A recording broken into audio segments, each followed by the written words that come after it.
Are you confident that there will be a peaceful transfer of power?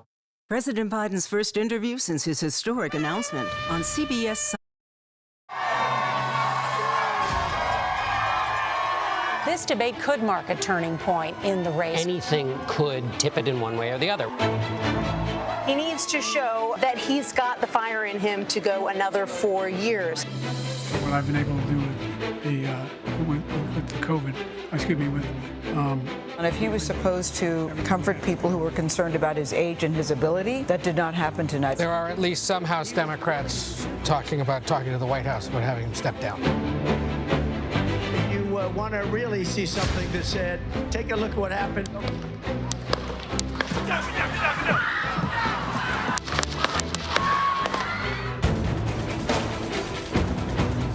We are coming on the air. Shots have rung out at a rally where President Trump was addressing the crowd. People just hit the ground. We jumped beneath our elevated stage. It was a chaotic moment.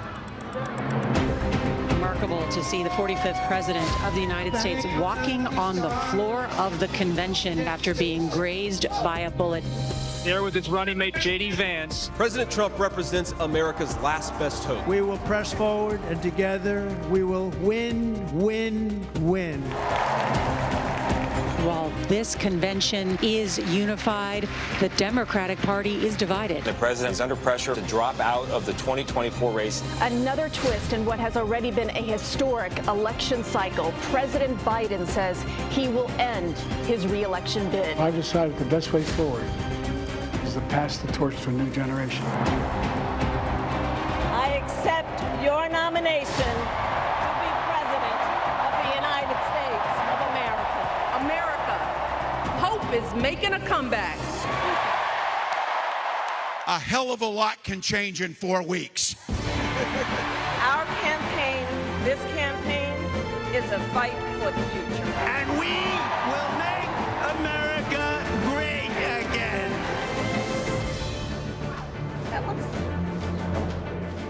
Hello, I'm Caitlin Huey-Burns in the Spin Room in Philadelphia. Welcome to a very special edition of America Decides, a special presidential debate position.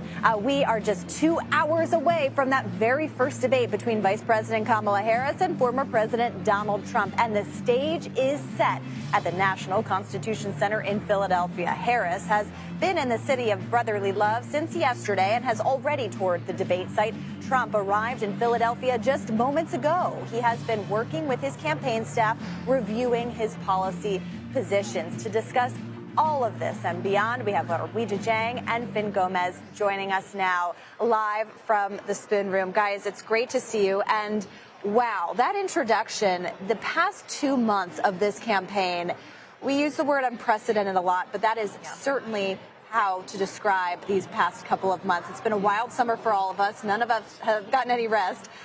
But tonight is a night that we could see potentially another type of game changer. I want to start with you because you've been covering Kamala Harris, and it seems like the focus is on her tonight because this is her first presidential general election debate. How has her campaign been preparing? What are they kind of identifying as the goals? So she has been poring over materials for almost a week now. In fact, she was in Pittsburgh, holed up in a hotel downtown with her close aides. And, she was studying past performances of Donald Trump because, as you mentioned, this is her first presidential debate. He's already had 6. So that's a lot of material to go through. She's also talking to Hillary Clinton, who is, of course, on the other side of the attacks. By the way, our own Finn Gomez confirmed that nugget earlier today because she wanted to hear from Clinton what it's like to be on the receiving end of Trump's attacks, any advice that she has for her. And, she's also been studying policy because Harris really wants this to be focused on her ideas, how she can be a change agent even though she is an incumbent. And so, all of this together not to mention practicing on a stage with bright lights so she knows what to expect. I mean, this is the ultimate student, right? And it could not be more drastically different from Trump's approach. Exactly. I mean, these candidates couldn't be more different from one another. And as you mentioned, their approaches to debate are so drastically different. Finn, how has the Trump campaign been preparing? How has the former president been preparing? They have been adamant in saying that this is not, they are not doing debate prep sessions. Adamant about that keyword. They are reviewing their policies, his policies. It's informal, they say. It's more keeping in line with how he's done it in previous debates. You did say 7 debates, presidential debates that he has had. He's also had about 17 debates overall, including the primary debates. So he's well versed in that. But he has gone over the policy proposals. He does have a debate preparation team. He does, including Tulsi Gabbard, Matt Gaetz, and so the one word I keep hearing from them is that when I asked a senior advisor a little while ago, they told me, asked them about personal attacks. Should we expect personal attacks from Donald Trump? They say they sort of deflect a little bit, saying that they are going to focus on her incompetence. Her incompetence. That's a key word. They keep telling me, and it's more focused on her record, her last 20 years. And he's going to try to really hold on to the mantle of being the change candidate, even though, of course, he's already been a president before, but also because they're really going to try to connect her to the Biden administration's immigration policies and foreign policy and also economy, the biggest issue of the cycle. Yeah, we've seen that in poll after poll. I mean, you mentioned that she was studying Hillary Clinton's past debates and spoke to the former Secretary of State. You know, we've been talking a lot over the past several days about this massive gender gap that we've been seeing in our polls. And I'm wondering if Harris is preparing for the kind of the physicality of this. I mean, I remember all of those headlines after Trump's debate with Clinton where that was kind of more pronounced. So the thing about tonight's debate that's different from the particular incident you're talking about, because as you'll remember, Trump followed Hillary Clinton around the stage, and he was right behind her. And Clinton later said, I wish that I had just told him to back off. They will be at podiums standing about 6 feet apart. So there's not that movement. But all three of us have been in a room with the former president, and he has a presence. He has an energy about him. He is a very big man that I don't know that people realize. So that physical presence will be there, not to mention whatever might come out of his mouth. We've seen before there have been sexist, there have been misogynistic remarks, and she is preparing to handle those in a way to be unbothered. She doesn't want to take the bait. She wants to remain cool and calm and collected. Now, whether that can happen in real time is very different from having a stand-in insult you. But I think what's interesting here, guys, is that she's preparing for that. But the element of surprise could really, twist her up. What if Trump is disciplined? What if he doesn't launch personal attacks? What if he is a different Trump? Because we've seen him sort of be a chameleon based on his environment, and she's not prepared for that. But we don't know because, they've really been tight-lipped about their playbook. And they've kind of, to your point, have prided themselves on not having a, public strategy. And actually, senior advisor to the campaign told us yesterday that Trump, in his words, is like Muhammad Ali or Floyd Mayweather. You don't know how he's going to come at you, to your point. I mean, how would you describe it? I think you have seen in recent weeks, since Harris has moved up to the top of the ticket, a different Trump that we've seen in previous part of the cycle, where he's been more undisciplined. He's been more back to the 2016 Trump, more just sort of like this visceral sort of perspective, and that could backlash tonight. That could very much backlash. We've seen the gender gap. That we've seen that it's enormous. It's historic. You've reported on it. The fact of the matter is, he has to appeal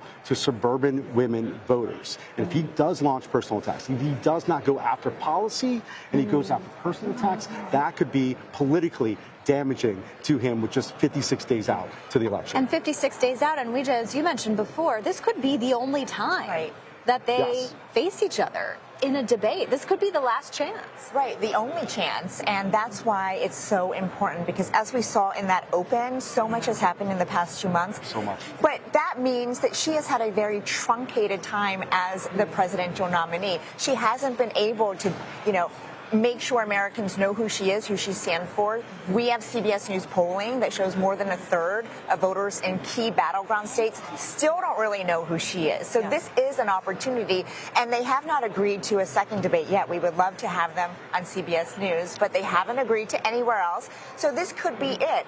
And depending on how tonight goes, I think the teams will have to decide whether they want to do it again. All right, what a wild ride. Glad to be on it with the two of you, and more to come tonight and beyond. How many days to go? 56 days. Let's go. We're counting over here. And of course, we will have pre and post debate coverage starting at 8 p.m. Eastern right here. The debate itself is hosted by ABC News, but can be watched on CBS News 24/7 starting at 9 p.m. Eastern. And with the latest polling showing North Carolina swinging potentially towards Kamala Harris, what does she need to do tonight to convince voters in the Tar Heel state that she's up for the job? Well, Governor Roy Cooper will join me next in the Spin Room to discuss. You're streaming America Decides live from Philadelphia.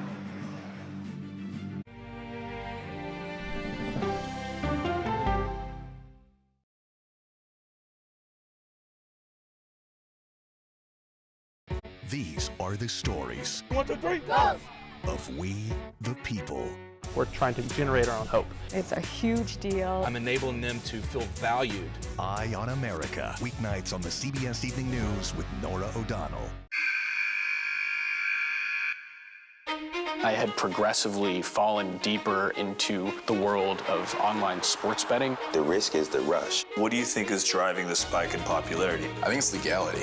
If it's legal, I'm going to use it. There are ways to bet when you are 18. We've created an epidemic of child gambling. You can't walk into a male dormitory in a college campus without sports betting happening. It's America's most neglected problem. I used sports betting as a way to escape, when in reality, I'm choosing self-destruction. Whatever I had left, it was gone. The purpose of the industry is to get you to play to extinction. And that means until all your money is gone. Go to the ends of the earth. Reach for the stars. Yeah, I just took off. That kind of thing. Oh, that's pretty good. Because there's always something new under the sun on CBS Sunday morning. America Decides is your place for fact-based, unbiased reporting. At the White House, at the Capitol, on the campaign trail. What do you say to those in your party? Any cracks in the Republican Party? Our reporters and our anchors travel the country talking to voters like you About the issues that matter most. Immigration is really a factor right now That are going to be driving your decisions. What would you say to those who say, look, that's just democracy at work? Listening to you and bringing your voice into our coverage. I want a strong, proud America. Is democracy on the ballot in 2024? Let us help you decide. America Decides. Stream our expanded one-hour program Monday through Thursday at 5 p.m. Eastern. exclusively on CBS News 24/7, the streaming home of CBS News. People with developmental disabilities were once sequestered by the hundreds of thousands in institutions. Many of our fellow citizens are suffering tremendously because lack of attention, lack of imagination, lack of adequate manpower. Disability activists have since torn down barriers blocking them from living at home or in the community. We conclude that Title II of the ADA requires states to provide community-based treatment for persons with mental disabilities. But of the 16,000 people who remain in state-operated institutions, half are in 5 states, and Illinois is one of them. I don't want to live in the institution. It makes me feel discriminated against. Do you think there are people living in institutions in Illinois that don't need to be living there? Yeah, because they're proving it as soon as they get out.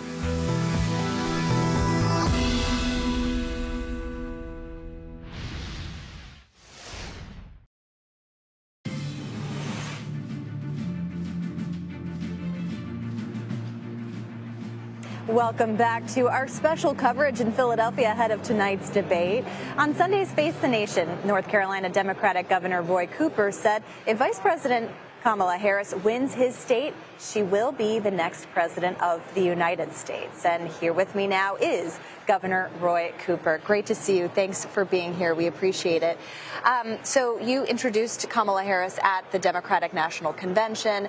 She is introducing herself to a lot of Americans tonight who are wondering more about who she is and her policies. Do you think that she needs to separate herself from President Biden? Well, we know she's her own person. She deserves a lot of credit for what the Biden-Harris administration has done.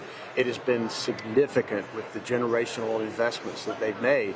But I think she's already shown that she wants a way forward. She wants to make sure that she pays more attention to the middle class, address head-on the costs that everyday families are feeling.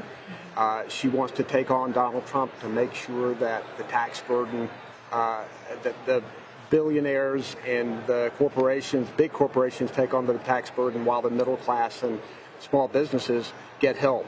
So I'm excited about this campaign. I think that she can take the best from this administration, but also carve her own way in this campaign, and I think that's what she's already doing. Now, the Trump campaign argues that she's had 3.5 years to make some of these changes, to address the economy, to address the border, and she hasn't done it. What do you say? 3.5 years to provide child care stabilization during the pandemic, to connect every household and business with high-speed internet, to actually pass an infrastructure bill that's going to replace water infrastructure and roads and bridges, gun safety, making sure that we're bringing clean energy American jobs across this country. Yeah, she's done an awful lot. But there was a global inflationary period after the pandemic that everybody faced. And the administration has worked to get costs down, so that's what she's doing. And she has a plan to do even more to target that. Donald Trump has no plan. And in fact, his plan is to put his tariff tax on everyday families. It's going to cost everyday families about $4,000, and to make sure that he gets more tax breaks to his billionaire buddies. That's his plan. It's a pretty clear choice to me. Voters will have a choice in North Carolina. This is a battleground state. And I think, a couple of months ago, we weren't talking about it as a competitive state. How has Kamala Harris changed the game there, if at all? Has it been closer because of her? Yeah, I think there is a real excitement with her candidacy. Compared to Biden? Well, I think that obviously Biden-Harris, North Carolina was their closest loss in 2020. But I think that Democrats were divided, and I think President Biden made a courageous and correct choice by stepping aside and letting Kamala Harris go forward. And I think that there is an excitement about it. When you look at North Carolina, the last time we voted for a Democratic presidential candidate was Barack Obama in 2008. North Carolina helped to make history. We want to help make history again here. And there's a lot of excitement on the ground about this campaign. And plus, in our state, we elect our governor and council of state races the same year that we elect presidents. Only a few states do that. So there's a lot going on right now with, I'm term limited, and so my term will be over at the end of the year. Josh Stein is our current Attorney General and Democratic nominee, running against the most extreme right-wing candidate, I think, in the history of North Carolina and maybe anywhere in the country, in Mark Robinson. I believe that is going to help all of our Democratic candidates. I believe it's going to help Kamala Harris in North Carolina. So you could see that bad candidate. Potentially reverse coattails, you could see in the state? No question about it. You got a candidate in Mark Robinson who says men should lead and not women, that abortion should be stopped, no exceptions, calling LGBTQ plus people filth, talking violence. This guy would be a disaster for our state. I want to ask about RFK Jr. because the Supreme Court in North Carolina said today that he can be removed from the ballot there. First of all, that has been holding up the sending out ballots to voters. I'm curious of your take on that. But also, him not being on the ballot, does that make a difference in this race? Does that potentially hurt Harris's chances? I'll start off with the last question first. No, it won't make a difference. This is a binary race.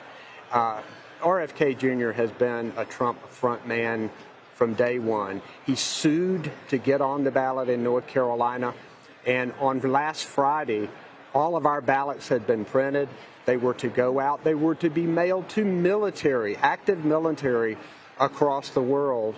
And our Republican Supreme Court granted RFK Jr.'s request to throw all of those ballots away and reprint the ballots. And now they're going to go out a couple of weeks late, hurting our military's ability to vote. This has been all about Donald Trump from day one. First, they want him on the ballot, they sue. Then they sue to take him off the ballot. It's all about their strategy. At the end of the day, it's not going to make a difference. This is a race between Kamala Harris and Donald Trump, two very different candidates for the character and soul of this country. And it's time for people to be making that choice pretty soon. It could all come down to North Carolina. We will see. Governor Roy Cooper, thank you very much for your time. We'll be spending some time in your state. So thanks in advance for having us. And ahead of tonight's debate here in Philadelphia, Trump has been brushing up with some staffers on policy, while Harris has been in Pittsburgh practicing with a campaign advisor standing in for Trump. We'll take a closer look at all of those preparations next. You're streaming America Decides.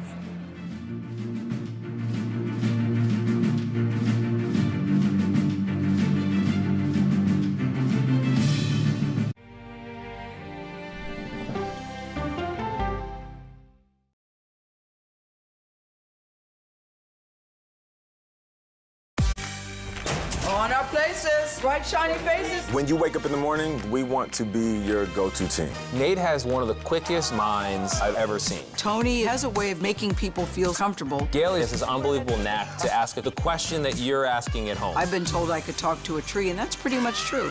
I don't go to work in the morning. I go for coffee with my two good friends, and we talk about the world. Your morning routine just got better. CBS Mornings, weekdays at 7.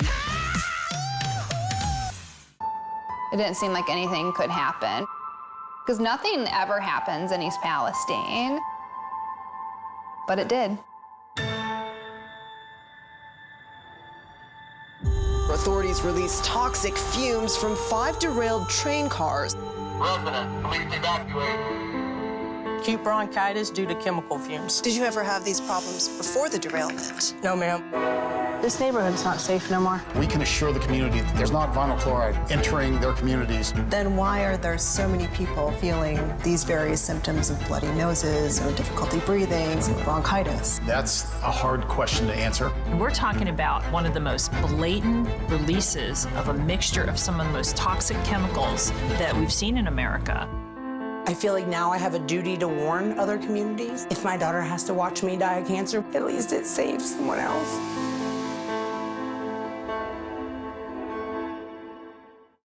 This case. It's like a screenplay, something straight out of Hollywood. But it's not fiction. It's 48 hours. Human remains found this week. 4 families shattered. There's no physical evidence. The mystery would haunt investigators for years. There's some questions that have to be asked and need to be answered. Like a John Grisham novel. A gripping true crime original. 48 hours. Now streaming on the free CBS News app. Stories that inform. You can be really old at 60, and you can be really young at 85. Inspire. How do we unlock the power within ourselves to be who we want to be? And brighten your day. The best part of fame is making people feel good. Always send the people home happy. Make every day a little more like Sunday morning. Here comes the sun. Stream now on the free CBS News app.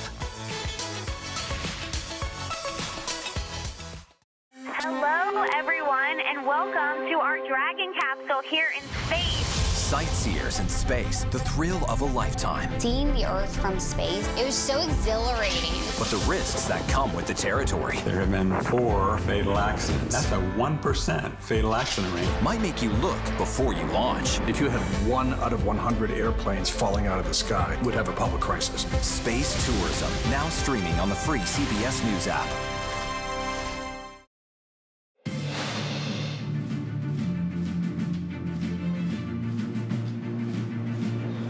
And we're less than 2 hours away from Kamala Harris and Donald Trump meeting face-to-face for the very first time. time. Let's bring in CBS News campaign reporters Olivia Rinaldi and Nydia Cavazos. Ladies, thank you so much for being here. So we've been talking to people all day about how the campaigns are preparing, but you two have been on the trail for over a year covering these candidates. You have a front row seat to history and also to how these campaigns operate. So I'm so excited to talk to you both.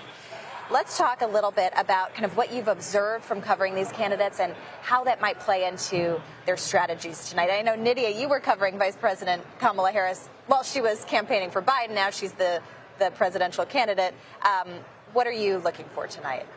Well, we see a huge difference from when she was campaigning under Biden to what we're seeing now. And in terms of her strategy, she has a lot at stake here tonight. We know that, one, she has to focus on making sure that she's going to land, that her message is going to land when it comes to policy, because her campaign is relatively new. Voters are still getting to know her. So we know that she's focused on policy, and that's what she really has to deliver tonight. And Olivia, the Trump campaign has been saying that that's the conversation they want to have. Yes. How are you looking at tonight? They keep telling us they want a very policy-oriented discussion tonight, that they want to make sure they're linking Vice President Kamala Harris back to the Biden-Harris administration, that everything we've seen as far as high prices, any issues with immigration, they're linking that back to the White House and the current administration and really tying her to it. They believe that their record on those issues like immigration, foreign policy, inflation is better when you put them side by side. And so they have been imploring the former president to really focus on that tonight, to say, hi, you need to go out there. Everyone in America knows you, but make sure you're making that argument that that is what Vice President Kamala Harris's record is. That's such a fascinating point because he is so well known, and there's this big question of, can this debate really move the needle? I mean, obviously 2 months ago we saw that was the most consequential debate in history, really. For Kamala Harris, though, what's interesting is that she is introducing herself to a lot of people, even though she is the sitting vice president. But the Trump campaign trying to attach Biden to her, how is she prepared to do that? Is she going to distance herself from him in any way? Well, it's interesting to see that we've already seen a little bit about this, on the trail where she's tried to distance herself from Biden, but we still very much see that Harris is still touting some of the administration's work when it comes to gun violence prevention or with border security or immigration. These are some of the issues that she's already tried to say, this is my policy, this is what I did under the Biden-Harris administration, but this is also what I have planning forward. And it's a bit different from what she was under the Biden administration. And when you look at those two issues in particular, immigration and the economy, Olivia, I mean, those in our polling are Trump's biggest areas of strength. It's his bread and butter. I mean, that's when he's on the trail. That's what he's talking about. Everything, all of his policies tie back to immigration, from housing to healthcare. It's talking about immigration and mass deportations. That's what's central to his campaign. So expect him tonight to really hammer her hard on immigration. That's something that we know she was tasked with dealing with diplomacy for Central American countries. Trump is definitely going to be calling her border czar and other personal attacks like that. So I'm expecting that, and I'm watching for that tonight. But really, the campaign feels that the onus is really on Vice President Kamala Harris, and as you say, introducing herself to the American people, making it known who she actually is and what she stands for. That's what they'll be pointing out time and time again tonight. Their measure of success for tonight. Ladies, you have been all over the country working tirelessly for CBS News and for our audience, and we're very lucky to have you on the trail. I know there are 50-something days to go. Wishing you all the best. But we are so proud of you, and keep up the great work. Thank you. And we'll see you soon. And coming up, the state of Georgia will be pivotal in the race to those 270 electoral votes. Let's go now to our Libby Cathy, who is speaking to voters in the Peach State on what they are expecting to hear tonight. Yes, happy debate night, Caitlin, from Battleground, Georgia, where we spoke to voters today about what Vice President Kamala Harris and what former President Donald Trump need to do tonight to win over the undecided voters here. Of course, Georgia, an all-important battleground state, 16 electoral votes up for grabs. Trump won this state in 2016. He lost in 2020. That loss affirmed by the Republican governor and Secretary of State here. And that's why there's so much emphasis on this state. It's anyone's game. Tonight, voters telling me that they want Vice President Kamala Harris to prosecute the case against Trump, but also say how she'll differentiate herself from President Joe Biden. Meanwhile, Trump supporters saying they want him to not go for the lowbrow insults, to be presidential. Let's see what they had to say. She's a prosecutor, so I think she's good at thinking on her feet. And then she just needs Trump to be Trump. If he just continues to flail and speak, in word salad, and not make any cogent or coherent statements, that actually just being himself, I think that's all he needs to do. And of course, with our polling and other polling showing Georgia and other battleground states neck and neck, it's a very important night, Caitlin. It is indeed. Libby, Kathy in Georgia for us tonight. Thank you so much. And will we hear more policy positions or partisan rhetoric? Well, our political panel is standing by to join me right here in the spin room for more on tonight's matchup. You're streaming America Decides.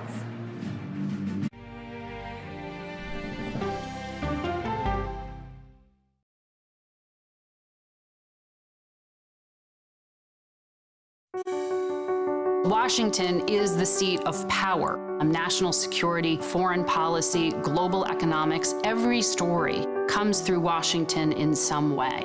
We bring some of the most powerful voices in America to the table. We don't just ask the questions, you have to go deeper. We try to understand what's at the heart of the issue we're talking about, to then come forward with solutions. Face the Nation on CBS. The justices ruled that Harvard and the University of North Carolina violated the Constitution. In the aftermath of the Supreme Court decision to end affirmative action in college admissions, uncertainty sets in for some students of color. Affirmative action really gave us an equal opportunity. CBS Reports explores the historic decision and what it means for those chasing an opportunity to change their lives. I knew that college was the ticket to break this cycle. The end of affirmative action, now streaming on the free CBS News app. America Decides is your place for fact-based, unbiased reporting. At the White House, at the Capitol, on the campaign trail. What do you say to those in your party? Any cracks in the Republican Party? Our reporters and our anchors travel the country talking to voters like you about the issues that matter most. Immigration is really a factor right now that are going to be driving your decisions. What would you say to those who say, look, that's just democracy at work? Listening to you and bringing your voice into our coverage. I want a strong, proud America. Is democracy on the ballot in 2024? Let us help you decide. America Decides on CBS News 24/7. Stream our expanded one-hour program Monday through Thursday at 5 p.m. Eastern. An original documentary from CBS Reports. AI is among the most world-changing technologies ever. Curing diseases, scientific breakthroughs, making lives better. They can help us with medical discoveries, scientific discoveries, doing better agriculture, having cures for things like Alzheimer's. It's also going to really transform the way we work. The uplifting potential of artificial intelligence is limitless. It gives you a friend, somebody to chat with 24/7. That is non-judgmental. He makes me feel loved and desired. And so are its downfalls. The problem with all this AI is that it's unpredictable and uncontrollable. The choices we make now will have lasting effects for decades, maybe even centuries. The ChatGPT revolution, now streaming on the free CBS News app. We are about to see American weapons in the hands of Mexican cartels. A gun pipeline to Mexico. We are arming the cartels. 100%, no doubt about it. Happening right under our noses. Who's doing something about this? Nobody. A CBS Reports exclusive. Most Americans have no idea that we are effectively arming the enemy next door. This is the story the American people need to know. Arming cartels, now streaming on the free CBS News app.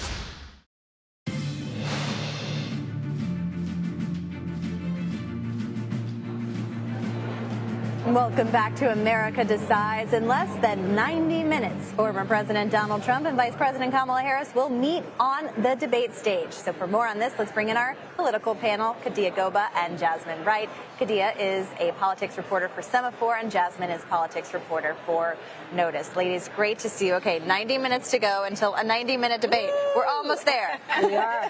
You guys have both been on the trail covering these candidates for a long time now. It's wild that they have not met in person. This is the first time they are meeting face to face.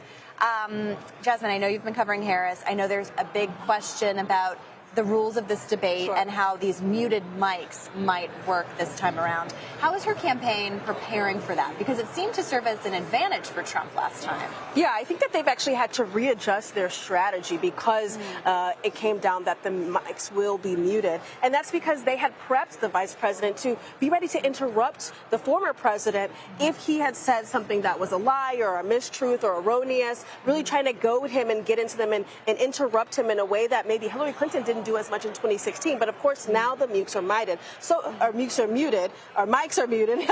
So they've had to really redirect that strategy and make it so that she will answer if he says a lie or says a mistruth in the top of her question, and then get into that future forward policy part of her question, trying to do her number one goal, which is not just to respond to Trump, but it's also to show Americans what her future forward path is and what her future forward policies could be.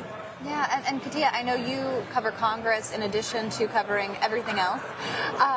Lawmakers are watching tonight for these policy proposals, as well as average Americans who want to know what they are as well. What have you been hearing? Yeah, they're very excited. Democrats on the Hill. I've heard Mark Vesey tell me he's just waiting for her to kick his ass. If I could say that. But also at the same time, you know, I talked to Becca Ballant and a few other people who said they want her to not pay attention to his rhetoric. They want her to not get stalled by that at all. They want her to focus on what, you know, talk to the American people. Push him aside, ignore him, don't even address him, and really home in on what she wants to do to move things forward. And I think that's interesting and I think she's probably been practicing that during her stay here in Pennsylvania. And, you know, Jasmine, it's interesting, too, because Kamala Harris has debated a lot. I mean, we covered a lot of debates in 2020 when she was running for the nomination. Then she debated Vice President Mike Pence in 2020, but this is the first general election presidential debate for her. Yeah. And you could argue that the stakes are really high for her because people are still learning who she is, even though she's the sitting vice president. Whereas for Donald Trump, he is such a known quantity to Americans. They kind of know what they're getting.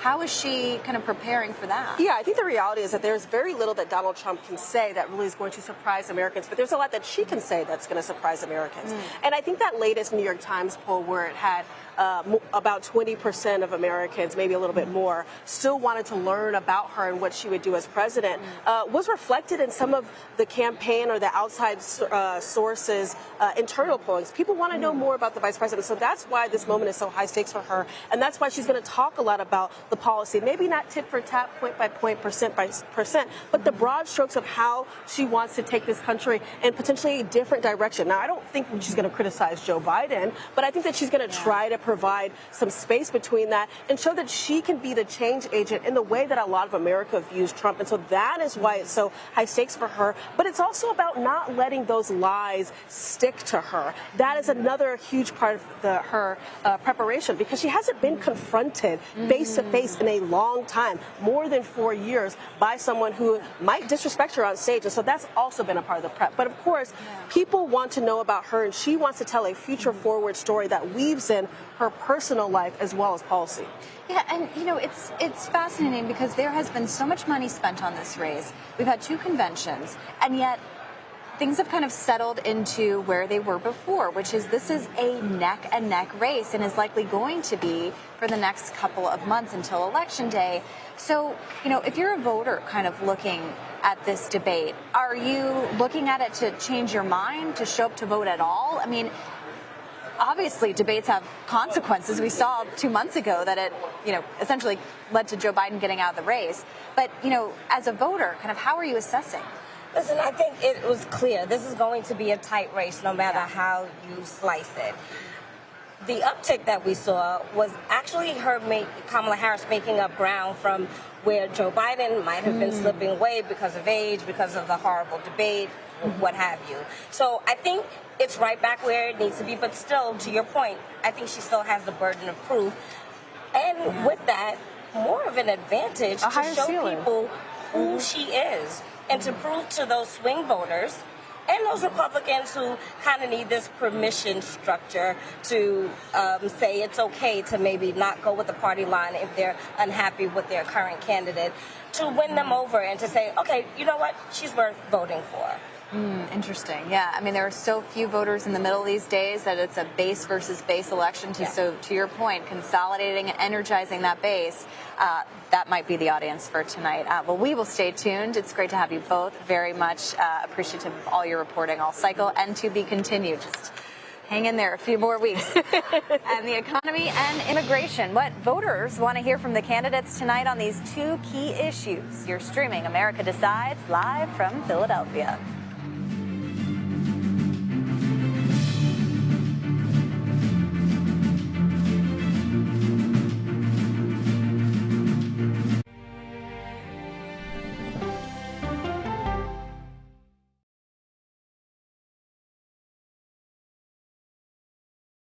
Go to the ends of the earth. Right now. We got something crazy. And reach for the stars. Here we are. Time. Yes, it's my comeback. Hey, this is pretty fun. But wait, there's more. Experience thought-provoking, Welcome to the idea of being a human being. innovative, and truly original reporting. Look through a telescope and go, wow. Because there's always something new under the sun on CBS Sunday morning. At this moment, terrorists could be plotting another attack. 9/11 triggered a counter-terrorist system that included a secret database. This person needs a closer look. A growing list of nearly 2 million people, including some Americans who say they're innocent. For 1 hour flight, I have to spend 6 hours to go and come back. CBS Reports explores the system, the people responsible for it, and those pushing for change. I'm not fighting against them. I'm fighting for them to do the right thing. The Watch List, now streaming on the free CBS News app. Don't miss true crime anytime you want, anywhere you go. With the 48 Hours podcast. Real crimes, real lives, real justice. There's some questions that have to be asked and need to be answered. Listen to 48 Hours on Apple Podcasts. An original documentary from CBS Reports. Imagine yourself in Manhattan with no police, no army, no mayor. The people of Haiti stare down poverty, corruption, natural disasters, and violence. 90% of the guns that are used by gangs in Haiti are American guns. But with an unbreakable spirit and eternal optimism. There are days where I cry, but we can't be discouraged. We still believe in Haiti. They're still able to look ahead with hope. Haiti is on the brink of transformation, a radical shift. Nations are coming together and saying things must change. Fighting for Haiti, now streaming on the free CBS News app. Hey there, welcome to The Uplift. I thought she was a groom, and I stepped back and I went, oh, you're the queen. She's gonna be with me every instant that I'm alive. I just wanted to see if you'd go to Disneyland with me today. I look over at him and he's smiling. I'm gonna remember that the rest of my life. They told us when he was gonna be born, he was only gonna live for 30 minutes. It's really a miracle that he's with us today. The Uplift, stream now on the free CBS News app. When you wake up in the morning, we want to be your go-to team. On our places, bright, shiny faces. I don't go to work in the morning. I go for coffee with my two good friends, and we talk about the world. Your morning routine just got better. CBS Mornings. A CBS News investigation. People looking for love, finding their life savings gone. This could happen to anybody. And sometimes losing their lives. Anything for love. Now streaming on the free CBS News app.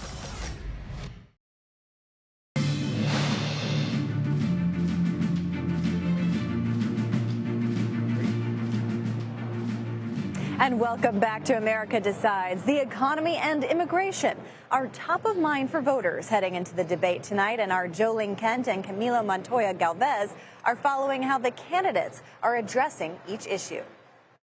I'm Jolene Kent, and the economy is expected to be one of the most important issues of the debate tonight. And that's no surprise, since over the past 4 years, grocery prices are up over 20%. A $150 grocery bill in 2020 now costs $32 more at the register. Now, wages do outpace inflation now, but this reality is still painful. Vice President Harris has said she will pass the first ever federal ban on price gouging food that would bring new penalties for companies that exploit crises and break the rules, but there have been few details on how she would implement this. While former President Trump, has proposed 20% tariffs on imported goods, that in all likelihood would be passed on to consumers and increase the sticker price of those items. Economists are telling us they estimate tariff proposals would cost the typical middle-income household at least $1,700 more per year. As for Harris versus Trump on your taxes, this of course depends on your income level. If you're a household earning about $48,000 a year, under Trump, you'd get $870 more income on average come 2026. Now, under Harris, you would earn $2,260 more. But if your household earns over $138,000 a year, or around that, under Trump, you'd get nearly $4,000 more on average in 2026. And under Harris, you'd earn nearly $2,900 more per year. Now, economists say that under Trump, everyone gets a tax cut, but the biggest winners are the higher income earners. Under Harris, the biggest benefits go to the lower income earners, and she would increase the taxes of the highest brackets. So a lot of differences in these economic policies. And remember, everything that you'd like to know about groceries and gas, you can always check out cbsnews.com/moneywatch. I'm Camila Montoya Galvez in the battleground and border state of Arizona, where immigration is a key campaign issue in this election cycle. We should expect former President Donald Trump tonight to talk about illegal crossings at the U.S.-Mexico border, which have soared to record levels under the Biden-Harris administration. We should also expect Trump to call Vice President Harris the border czar, even though her White House role on immigration has been limited to addressing the root causes of migration from Central America. Still, Trump believes that this is a winning political issue for him that could help him return to the White House in 2025.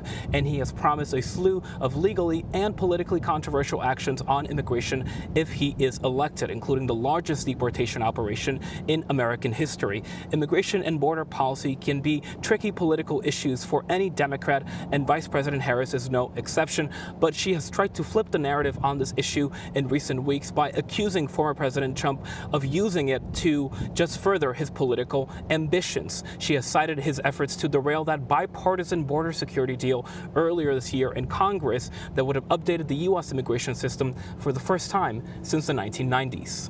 Thank you both for your reporting. Two candidates, 90 minutes, and a lot of facts to be checked. How we'll be keeping the candidates honest. You're streaming America Decides.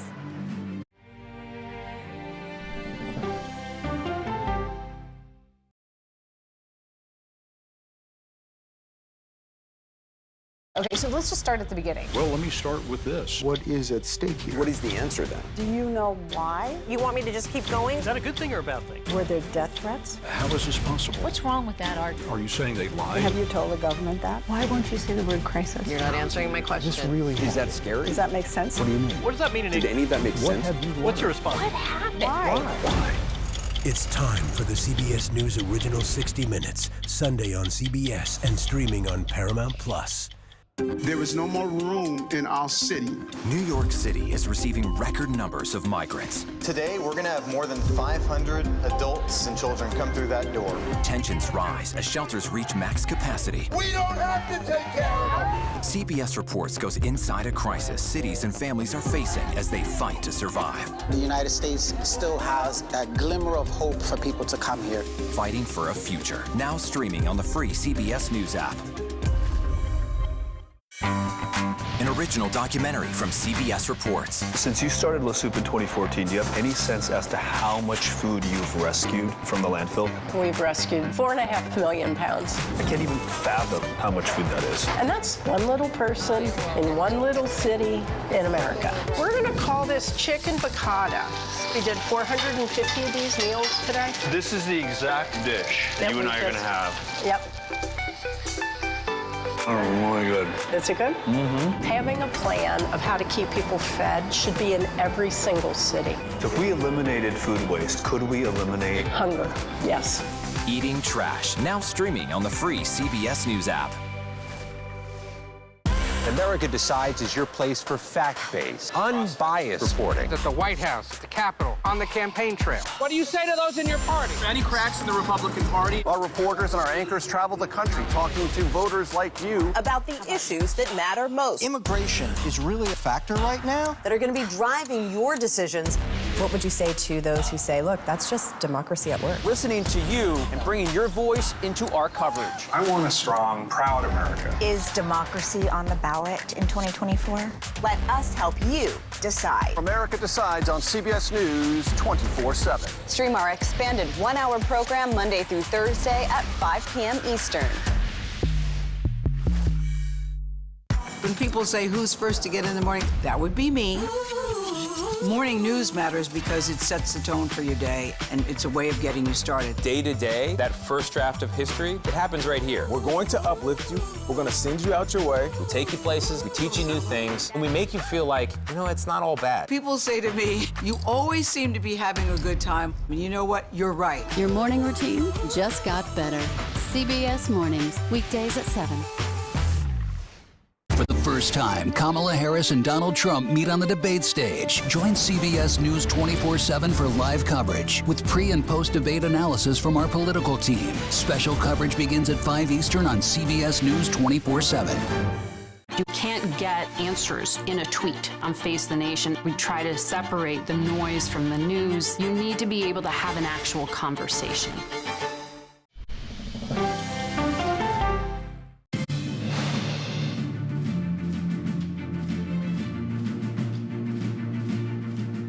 Pennsylvania is not only home to tonight's debate, it's also where you'll find one of the most closely watched Senate races across the country. Earlier today, I spoke to the Republican candidate looking to unseat Democratic Senator Bob Casey about his support for former President Donald Trump and more. About a half hour away from here is the presidential debate. I want to talk about your race, but I also want to talk about the top of the ticket.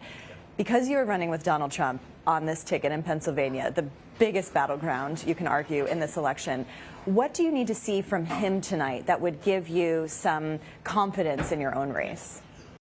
Well, I don't want to presume to give the president counsel on how he should handle the debate, but I think what's clear on the ground in Pennsylvania is the contrast between the weak liberal policies that Kamala Harris and Bob Casey are promoting. So in her own words, she wants to ban fracking, transition energy workers. She wants to give amnesty to 10 million illegal immigrants, make sure they have federal benefits. She wants to have mandatory buybacks of guns, eliminate private health insurance. These are in her own words. And that's the contrast. It's a number of San Francisco liberal policies that are not in touch with Pennsylvania. I don't think they're in touch with most of America. They're going to take our country in the wrong direction. So it's the contrast between those policies versus common sense policies. And frankly, it's the contrast between the weakness that President Biden, Vice President Harris, Bob Casey have shown under the last 3.5 years versus the strength that I think we saw under President Trump when he was the president, and the kind of strength I think I can show as a combat veteran, as someone who's been a business leader. That's what the race is about. And I think the more that Pennsylvanians and Americans are able to see that contrast, I think the more beneficial it's going to be to my campaign and to the president's campaign. So you are seeing that contrast on policy, but when you look at the former president's rhetoric, he has been attacking her intelligence. He's been, criticizing her on a variety of different fronts that don't necessarily involve policy, these personal attacks. Yeah. Do you want him to stop? Listen, I've had a chance, I've never done this before, but I've had a chance to attend 3 or 4 of President Trump's rallies in the last, 2 months. And I got to tell you, 95% of what he's saying about Vice President Harris are about the policies. That's just not what's reported, honestly. He is making that case over and over again. President Trump has a way of communicating, a way of describing his opponent. He's going to have his style. I'm going to have my style. I'm not going to critique his style. But I will say I think the case he's making is largely about policy, largely about his track record as the former president versus the track record of President Biden and Vice President Harris. They were two together. Bob Casey, by the way, voted 99% of the time. So we have a record to look at in both cases. I think President Trump's record is superior many times over. But we also have a future where President Trump's laid out a vision for the future that's based on a set of reasonable common sense policies. It's common sense to secure our border. It's common sense to bring down inflation and make it a pro-business environment. It's common sense to bring law and order to our cities. Kamala Harris and Bob Casey have supported a set of policies that are in direct contrast with that. I think that's what this debate will hopefully be about, and also what the campaign's about. And as I mentioned, this is the most eyed battleground state. Our CBS News polling shows a neck-and-neck race between Trump and Harris here. But it also shows that you're several points behind your Democratic opponent, Bob Casey, the incumbent senator. Why is that? Well, I was always going to be an underdog. I mean, this is a place where Bob Casey and his family have lived forever. He's an incumbent. And Bob Casey's been in office for 30 years, elected office. So I'm running against an incumbent. But what's happening is that the polls are closing. I always said it's going to be a very close race. And I think as Pennsylvanians see more and more, get to know who I am, and see more and more of the contrast between his weak liberal policies that he's supported and voted for. We need to hold him accountable. He's been the sitting senator. Versus what I can bring as an outsider, as someone who's been a veteran, someone who's been a business leader. That contrast, I think, is why you're seeing the polls close. I think it's why I'll ultimately win in November. CBS News will be fact-checking claims made by both Vice President Kamala Harris and former President Donald Trump after tonight's debate. I spoke to our own Major Garrett earlier today about how he's preparing for that difficult task. So I know you fact-checked all the statements, or at least as many as we could, by both Trump and President Biden after that last debate back in June. But with Harris taking the stage tonight, it is a different kind of debate. I'm curious how you are approaching this tonight. Is it any different? Well, first of all, Caitlin, great to be with you. Second of all, I won't be doing this work by myself. We have a CBS News confirmed team of producers and journalists who will be going over everything the candidates say tonight to check them on their accuracy. And you said as we went to break that we're going to keep them honest. Caitlin, you know and I know, no matter how big a team I have behind me, we cannot keep any political figure honest. What we can do is hold them accountable for things that they might want to persuade voters they haven't said in the past, or make exaggerated claims that need to be rooted into reality. That's the essence of fact-checking. It's not to harass political figures. It's to weigh their rhetoric against available, verifiable facts, either in their record and speeches or in statistics about what has happened or what their proposals might create in the future. And to the degree that our CBS confirmed team can do that work, we will do it to our best tonight.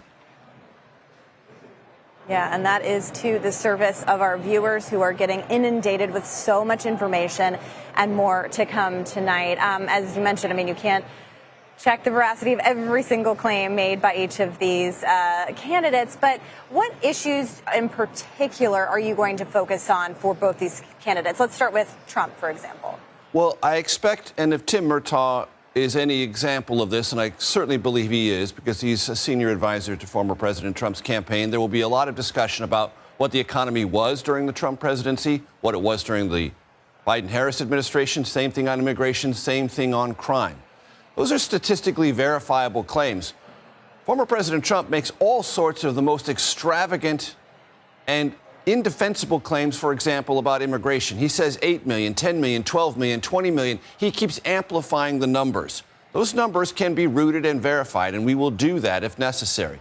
He also makes extravagant claims about his economic record, the best that there ever was. We know statistically that's not true, not in terms of GDP growth, not in terms of employment, not in terms of other statistical measurements like stock market growth. So those are kinds of things we can evaluate because we are familiar with the rhetoric from former President Trump. If he uses it again tonight, we will fact check him on that. Same thing with Kamala Harris as vice president. She may try to recharacterize certain hard truths about immigration during the Biden-Harris administration, what the numbers were, what they are now. If she exaggerates or downplays those, we will fact check that. Same thing about her own record, what she held as a position before when she ran, for example, as a Democratic candidate in 2020. What are her positions now? If she tries to say, I never said that or I never believed that, and if there's facts to counter that, we will try to bring that to the surface as well. And Major, you know, we were talking earlier in this hour about how this isn't the first general election debate of this cycle, but it is the first between these two candidates. There are so many things that have happened since the last debate. And I'm curious, from your perspective, how much you think tonight's debate matters in terms of kind of where voters are. And I'm thinking of that in the context of this fact-checking, especially because our polling shows that people are wanting to hear more from Kamala Harris about her policies because they're not as familiar with her as they are about Donald Trump. How could they be? They're only in the last few weeks evaluating her as the Democratic nominee, as the potential next president of the United States. And the Harris campaign has lots of fundraising, lots of sizzle, lots of energy, lots of volunteers. But a good portion of the American public in the battleground states, according to our surveys and other surveys, want to know more. What is your vision? How does it relate to my life? How is it going to improve my life? What's your explanation for things I'm unhappy with, whether that's inflation, immigration, crime, or something else? And who are you? All of those things are going to come up tonight in a fresh new way because this is the first time, and as we just said earlier, possibly the only time you're going to see this one-on-one clash of visions, records, and rhetoric. And when there needs to be fact-checking for either candidate, myself and the CBS News Confirmed team will be there in service to our viewers.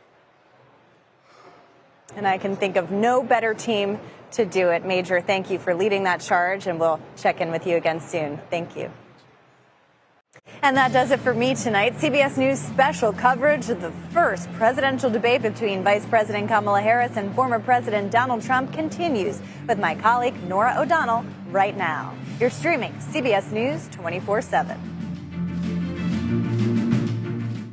This is CBS.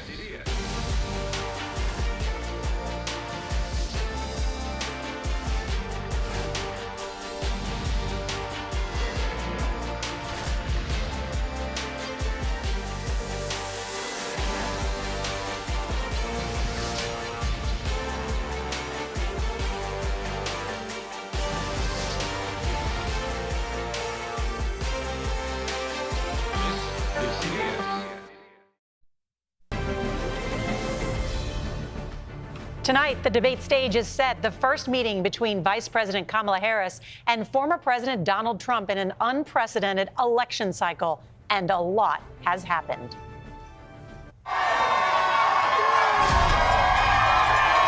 This debate could mark a turning point in the race. Anything could tip it in one way or the other. He needs to show that he's got the fire in him to go another 4 years. What I've been able to do with the COVID, And if he was supposed to comfort people who were concerned about his age and his ability, that did not happen tonight. There are at least some House Democrats talking to the White House about having him step down. If you want to really see something that's said, take a look at what happened.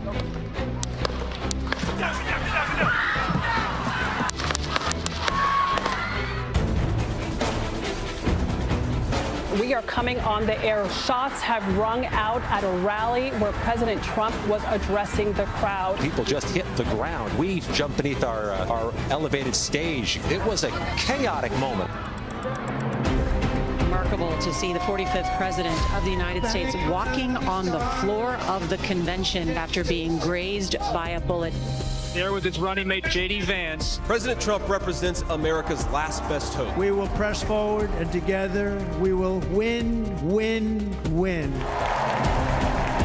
While this convention is unified, the Democratic Party is divided. The president is under pressure to drop out of the 2024 race. Another twist in what has already been a historic election cycle. President Biden says he will end his re-election bid. I've decided the best way forward is to pass the torch to a new generation. I accept your nomination to be president of the United States of America.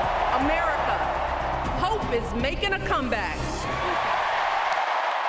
A hell of a lot can change in 4 weeks. Our campaign, this campaign, is a fight for the future. And we will make America great again. This is a CBS News special, America Decides, the presidential debate. Now reporting, Norah O'Donnell. Good evening, and we are just an hour away from what could be the only debate between Vice President Kamala Harris and former President Donald Trump. And what makes this night even more historic is that this will be the first time these two presidential candidates have ever met. That's right. Tonight will be Trump's 7th general election presidential debate, the most of any candidate in the modern era. For Vice President Harris, it will be her first and by far longest unscripted setting during her campaign.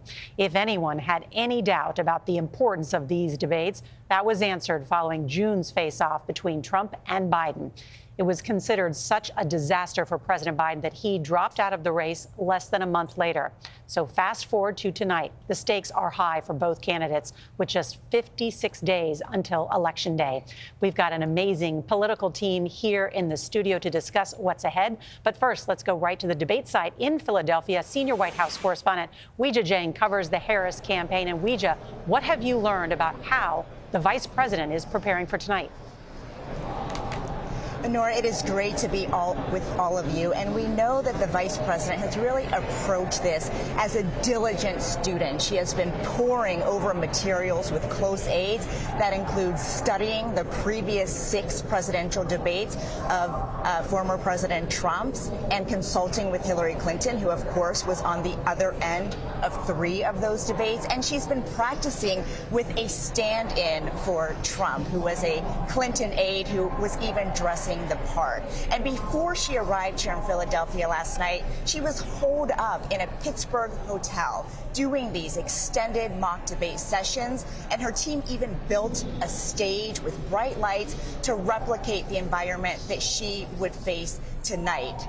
And she wants to focus on policy over personality, and we know that she has had a lot of policy meetings so that she can condense her answers into swift 2-minute messages, since that will be her time limit. And we know that part of the strategy, Nora, is that she really wants to needle Trump. She wants to try to rattle him and get under his skin. And on the flip side of that, she's been practicing dealing with potential personal attacks. And aides tell me it's really important to Harris to try to remain unbothered and calm. But she has another challenge tonight, too, because more than a third of voters in key battleground states, according to CBS News polling, say they still don't know what she stands for. So she'll be focused on that as well. And her team says, this is not about fact-checking Trump, but she will be prepared, Nora, tonight to call out any lies from him. Weijia Jiang in Philadelphia tonight. Weijia, thank you. CBS News chief election and campaign correspondent Robert Costa is also at the debate site. And Robert, I know you have been in touch with the Trump campaign. And so how has the former president said he prepared for tonight? Great to be with you. There haven't been these kind of prep sessions that's happening over on the Harris campaign side. Sources close to former President Trump tell me he's been playing some golf. He's been staying loose. He's been having casual discussions with his aides. And when they say to former President Trump, she's going to try to prosecute you on stage tonight, he has dismissed it. He's laughed it off. He believes he can make her own her policies and President Biden's policies tonight. And that regardless of her strategy, regardless of her prep, he's going to have a reactive approach tonight, watching to see her method, trying to interpret what she's trying to accomplish, and counter it as someone who has been in the public eye for a half-century, as a celebrity, a real estate developer, ultimately as president, and now again as candidate. This is a real test, though, for former President Trump. Yes, he's been on this kind of stage before, but can he expand his coalition tonight? Can he reassure some of those traditional Republicans? Think about former Congresswoman Liz Cheney saying she's endorsing Vice President Harris. Can he make an overture not only to independents and centrists, but to Republicans as well? I'm told he's going to focus especially on the border, talk about crime, talk about border security, and talk about the economy. Those issues the Trump campaign believes ultimately will decide this election. Robert Costa, also in Philadelphia for us tonight. Robert, thank you very much. And tonight will no doubt be the biggest audience of this election cycle. Let's bring in our chief political analyst, John Dickerson. John, how do you think what happens tonight could change the dynamics of this race? Well, Campaigns can be kind of silly, but debates are an escape from that if the voters choose to look at them that way. I mean, they are the most formal moment for voters to look at these two people and say, can they handle this job? And we have the sad anniversary tomorrow of the attacks of 9/11, which remind us how seriously the presidency can get very quickly. And you think about, there have been terrorist attacks, pandemics, there have been 2 financial shocks in the last two out of the last 3 presidencies. It is a job of high stakes challenges. And that's what voters can do when they look at the candidates, in addition to the ongoing challenges in America. The road to opportunity isn't what it once was. Climate change. The budget deficit is getting larger. So which of these 2 candidates has the judgment, the temperament, the character? It's a chance for voters to actually take the measure and say, can they do this very difficult, very serious job? Not only do the hardest job in the world, but be commander-in-chief. All those nuclear weapons, troops in more than 150 countries. Yes, exactly. The minute they lower that hand after they take the oath of office, they have the most power at their disposal, and it's all on their shoulders. Want to bring in our Face the Nation moderator, Margaret Brennan. And Margaret, the other thing about tonight, too, though, is voters want the candidate of change. We've got a former president. We've got someone who's been vice president. How do they each position themselves to voters who say, I want something different? Well, that's the challenge here, because former President Trump has been campaigning on this idea that the vice president would simply be a continuation of Joe Biden's first term. And when we look at our CBS polling of key battleground states like Michigan, Wisconsin, Pennsylvania, you can see in that data that Trump is winning the argument when it comes to the candidate who's perceived to bring change to the country. You can see those numbers right there on your screen. And Vice President Harris is a sharp contrast to the 78-year-old challenger in style and in substance. But this is an abbreviated campaign. She is in many ways just defining her platform issues to the public. And so within that, how do you decide to describe yourself as a change candidate when you're the incumbent defending the policies of the administration you're still serving under?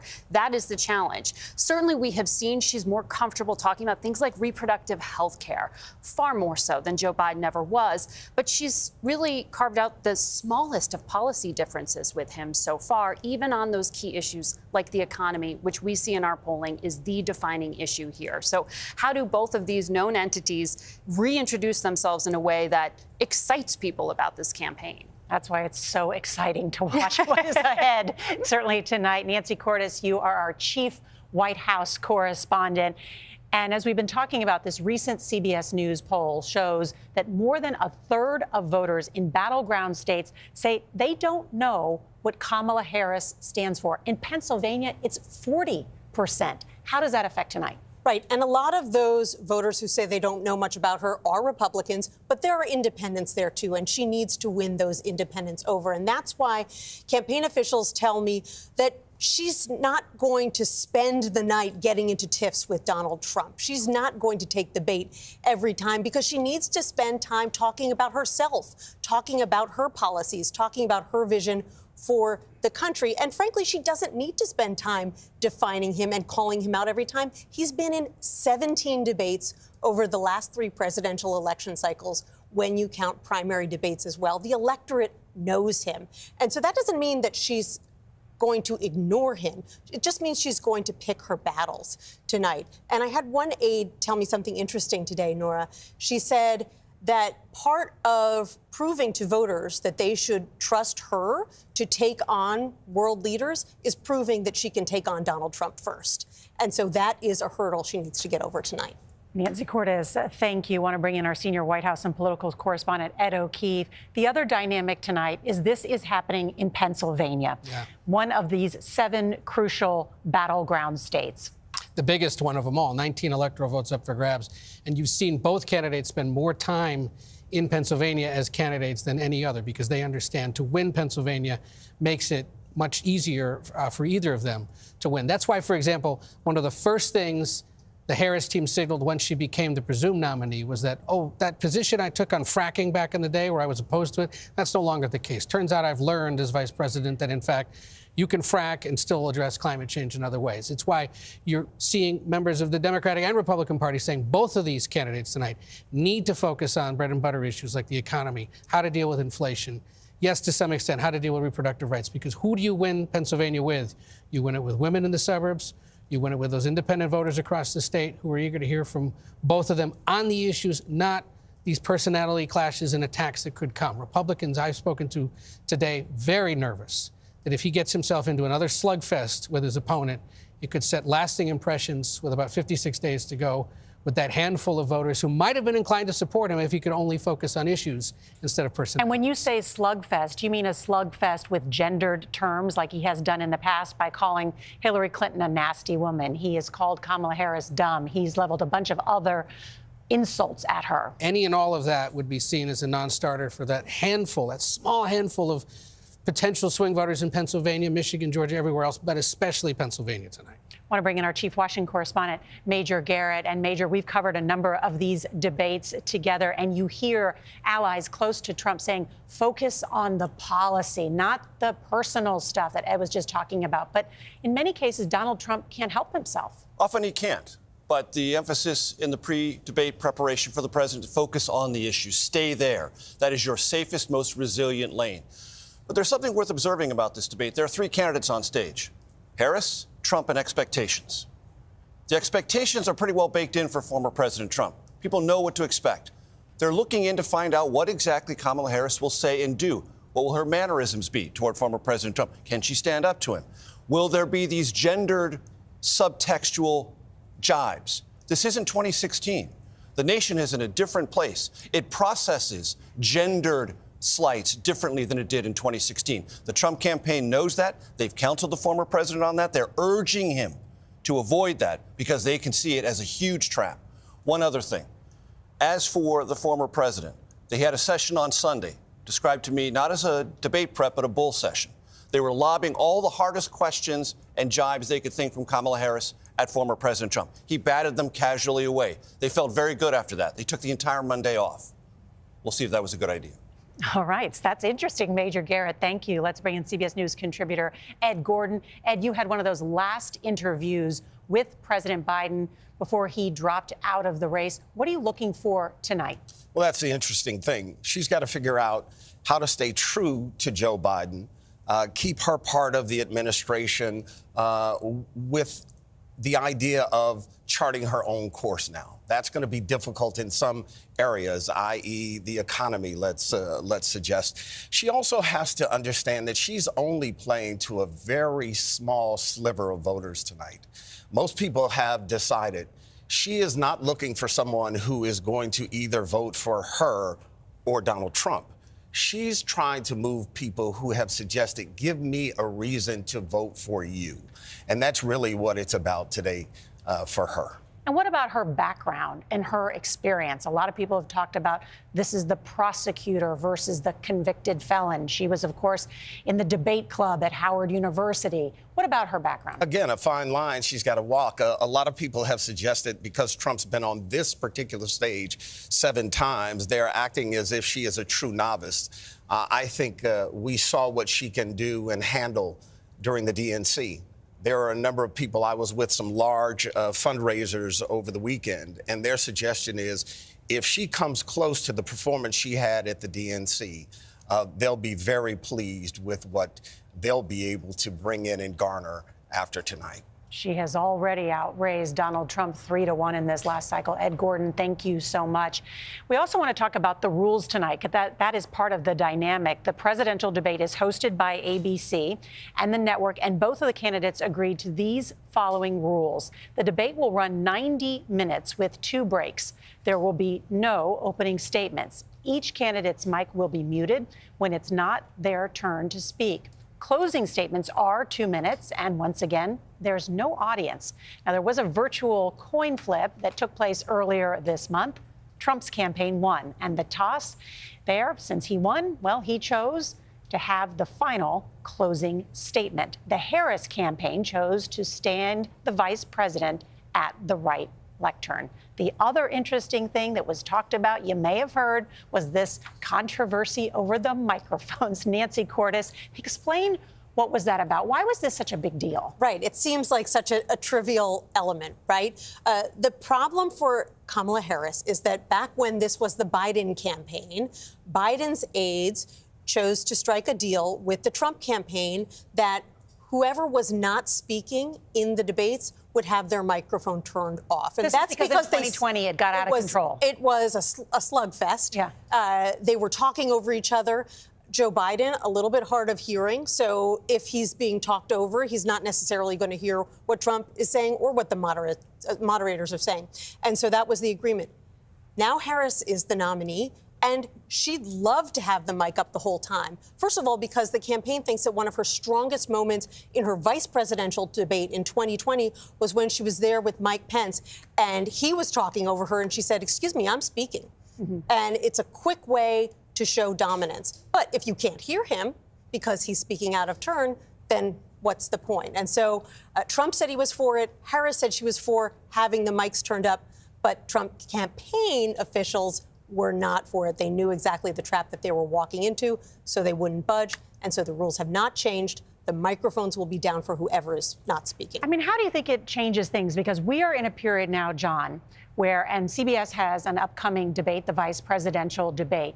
The moderators are there to moderate the conversation, not to fact check the candidates. It's the onus of each of the candidates to fact check one another. When the mics are dead, how do you quickly fact check someone? Well, can I just answer another question first, Nora, which is no. I will sit here and mute. No, we're talking about, and this also Major touched on this, the things that Donald Trump's campaign is having to get him to do to restrain himself for a brief 90-minute period of time so that he can behave like an adult.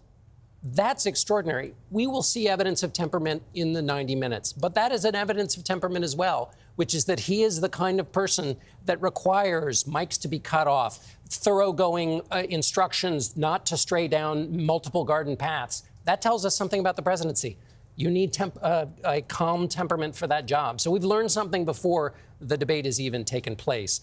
But back to your point, and it's a very important one, Nora, in the age of multiple falsehoods and misinformation, it is the candidate's job to fact check, but it's also our job when we're not moderating. You will be, so you won't for the vice presidential, but it's all of our jobs to fact check. And it's the American people's job to say, wait a minute, I'm going to decide that a person who tells too many lies is not fit for a job where honesty is crucial, because you might have a pandemic.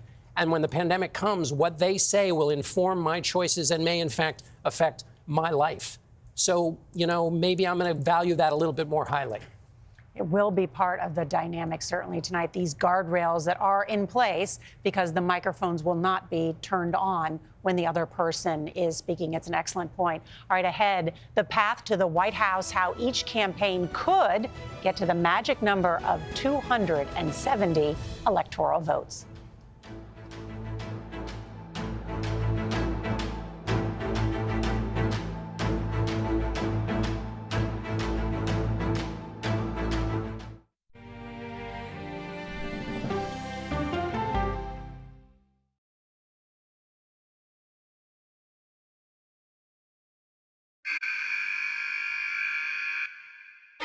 I had progressively fallen deeper into the world of online sports betting. The risk is the rush. What do you think is driving the spike in popularity? I think it's legality. If it's legal, I'm going to use it. There are ways to bet when you are 18. We've created an epidemic of child gambling. You can't walk into a male dormitory in a college campus without sports betting happening. It's America's most neglected problem. I use sports betting as a way to escape, when in reality, I'm choosing self-destruction. Whatever I had left, it was gone. The purpose of the industry is to get you to play to extinction. And that means until all your money is gone.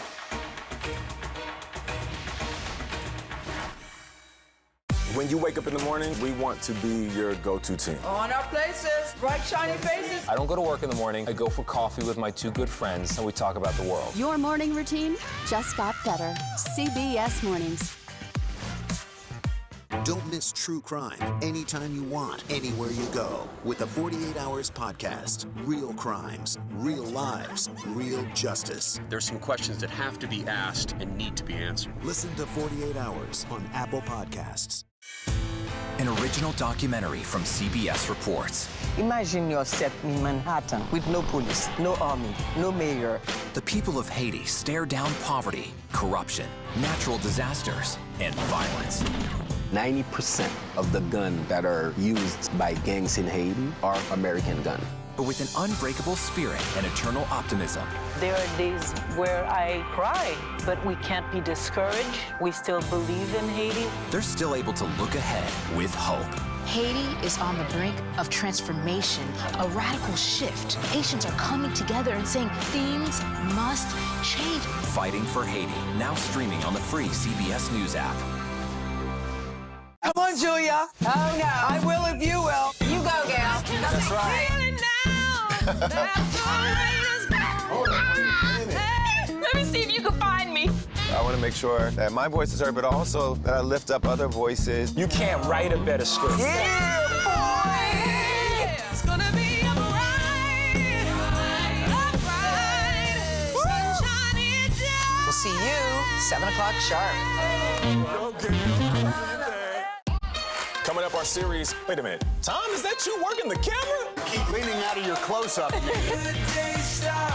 do you say Tony and Nate? You mean not say? I swear they should have a camera during the commercial. Such a good time here. Your morning routine just got better. CBS Mornings. This is CBS.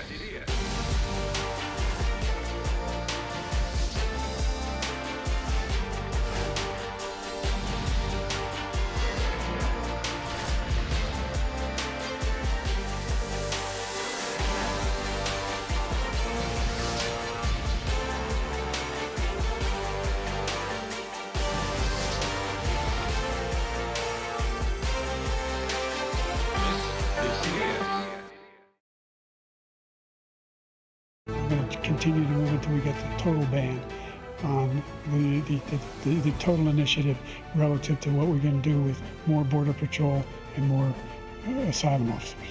President Trump? I really don't know what he said at the end of that sentence. I don't think he knows what he said either. Well, that was the fateful debate 75 days ago that changed the course of this presidential campaign. Since then, polling has shown a razor-tight race.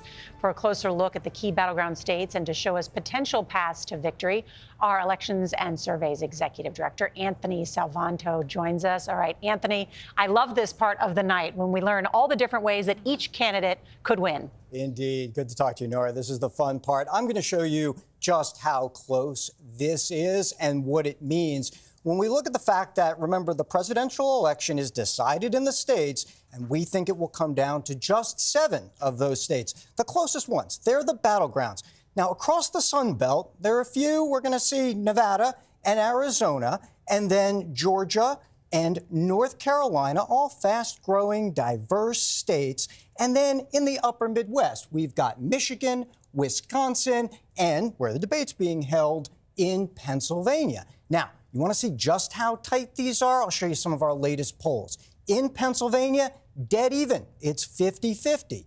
And then in Michigan, it's a 1-point difference. That's within the margin of error. Similar story in Wisconsin. It's a 2-point difference. Again, in the margin of error. Those are examples of what we mean by razor tight. So how does this play out then on election night? Well, we're going to take a look at what we call the paths to victory for each of the candidates. So I'm going to bring up that map. And the states you're going to see in red, we think they're going to go Republican. The ones in blue, we think they're going to go Democratic. And those battleground states I talked about, those are in gray. So we can play a little hypothetical game here. Let's start with Pennsylvania.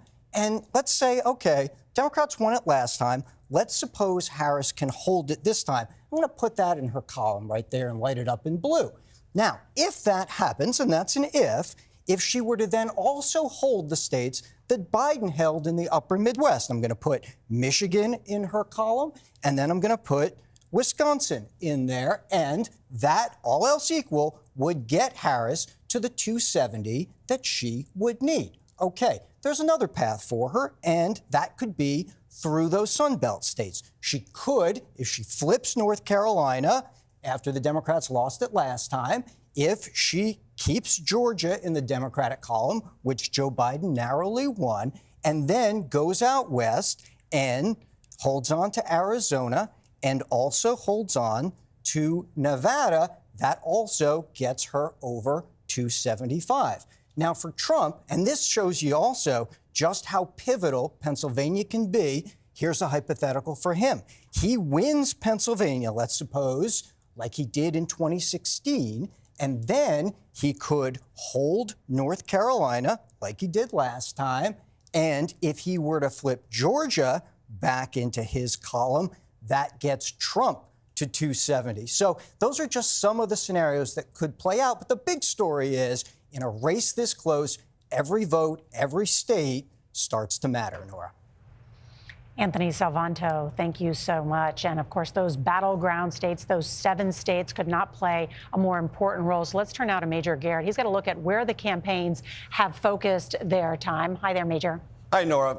Anthony loves maps and numbers. I love maps and numbers. This map, though, no numbers, only blobs. But I love blobs, okay, folks? I love the blobs, too. All right, very simply, travel during this 2024 campaign in blue, that's where the Democratic ticket has gone. Red, that's where the Republican has gone. The gray blob, I told you I love the blobs, both. Guess what, folks? All the blobs are in the battleground states. Hello, that's exactly right. Look at the blobbiest state of all. No disrespect, Pennsylvania. God love you, the Commonwealth. More blobs than anyone else. Republicans and Democrats are going to and have been descending on Pennsylvania. Same thing with Michigan, Wisconsin. Interestingly, North Carolina. Nora, 75 days ago, after that first debate, the Trump campaign thought North Carolina was done and dusted, over. Not anymore. They're spending a lot of time there, and of course, Nevada and Arizona. These blobs are not just representative of the thing that candidates value most, their time and their rallies and their exposure. They're also indicative of campaign ad spending, digital and television and radio. They're also indicative of offices for the campaigns, volunteers, door knocking, all of the fundamentals in campaigns. So wherever you see blobs, that's where the campaigns are most active. And a word of warning. If you're an undecided voter in any of these blob states, to use a football term, have your head on a swivel. You are likely to be tackled walking into the grocery store by one of these 2 campaigns. It's an excellent point. And of those 7 battleground states, Trump only won North Carolina in the last election. So it's a competitive again this year, but leans Republican at this point, but narrowly, very narrowly. Very narrowly. Major Garrett, thank you so much. Let's turn to another big policy issue this election cycle, and that is reproductive rights. The issue of abortion kept Democrats competitive in the 2022 midterms, and it is helping boost Vice President Harris today. Take a look at this new CBS News poll. It finds Harris leads Trump by a wide margin among those in the battleground states of Michigan, Pennsylvania, and Wisconsin who say abortion is a major factor in their vote. Those are the 3 states that you will hear us refer to as the blue wall that Democrats have to win in order to win the presidency. Margaret, what about this issue of reproductive rights and abortion rights that Kamala Harris is likely going to hammer Donald Trump on tonight? She will, because even before she was the nominee, it was Vice President Harris's job to prosecute this part of the case. The abortion issue is something Joe Biden said he personally felt uncomfortable discussing. So she was the one on the college campuses out there talking and trying to rally support for people concerned about access to all sorts of reproductive health care. We know that in 9 to 10 states, depending how you calculate this, abortion initiatives will be on the ballot themselves. So that may lead to turnout. And that could actually help in states like Arizona and Nevada, where you will see it. There are places like New York where Democrats are talking about other initiatives also being related to abortion and hoping it boosts turnout. That's the cynical political take. She will make the argument that this is simply about freedom. I mean, even to her walk-on song, she is driving home that message that it is about choice rather than having to be about the procedure itself. So it's a case she can uniquely make, and she certainly says to Donald Trump, you put those justices on the court who struck down Roe versus Wade. We talked about that message that we all watched during the Democratic National Convention, where you saw the Democratic Party try and embrace the ideals of freedom. Freedom to make your own reproductive choice. As the vice presidential candidate, Governor Walz says, mind your own damn business, as he says. It relates to a number of things for him on this particular case, talking about reproductive rights. How do you see that playing out, Nancy? I think Harris is definitely going to bring it up tonight if the moderators don't. The Harris campaign assumes that there will be a question to Donald Trump about abortion. But regardless, she's going to bring it up because he's kind of been all over the map. He's been claiming lately that he he isn't anti-abortion, and he has staked out a number of different policy positions on this issue. So she is going to want to set the record straight and make the case that she and she alone is the candidate for reproductive rights. Well, what about that? Because certainly if we reach way back into Donald Trump's life, he donated to Planned Parenthood and other so-called pro-choice or pro-abortion rights groups. Then he moved forward and appointed 3 justices to the Supreme Court. He proudly says, I helped overturn Roe versus Wade. But now that this issue has become so dominant in so many states, we heard stunningly Donald Trump announce that he was going to have the government pay for IVF fertility treatment. He's been fishtailing on this issue, and I think that's partially because he's been a little bit at sea since Harris became the nominee. And so this was one of his many different gambits to try to find a comfortable place in handling her candidacy. But I think the larger question, which will be so interesting, is on this question of freedom. Because if the campaign is about who's going to be thinking about me when they're in the Oval Office, well, the conversation here is for women, who's going to be thinking about me and my choices and autonomy over my own body. But Harris is making a larger claim, which is I will be thinking about you when I'm in the Oval Office, and these kinds of decisions have to be made. And so if she can prosecute the case and make it more broad, it feeds into her larger, biggest, really campaign argument, which is I'll be thinking about you, he'll be thinking of himself, and that will keep him from thinking about you, and things will happen which will not work for you. But, you know, John, one of the things that on this issue is so tricky for Donald Trump is also what it does within the dynamics of the conservative movement.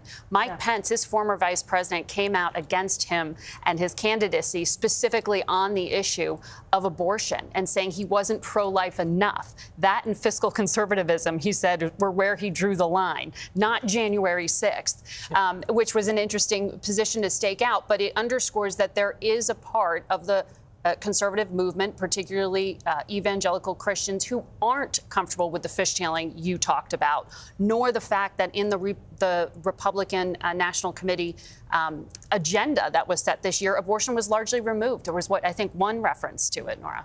Yeah. The other issues we're going to talk about coming up, the economy, which has consistently shown the top issue, and immigration, where no doubt Trump is going to hammer Kamala Harris on that tonight. Up next, we'll also take you to a key county in the battleground state of Pennsylvania to find out what voters want to hear from these presidential candidates tonight.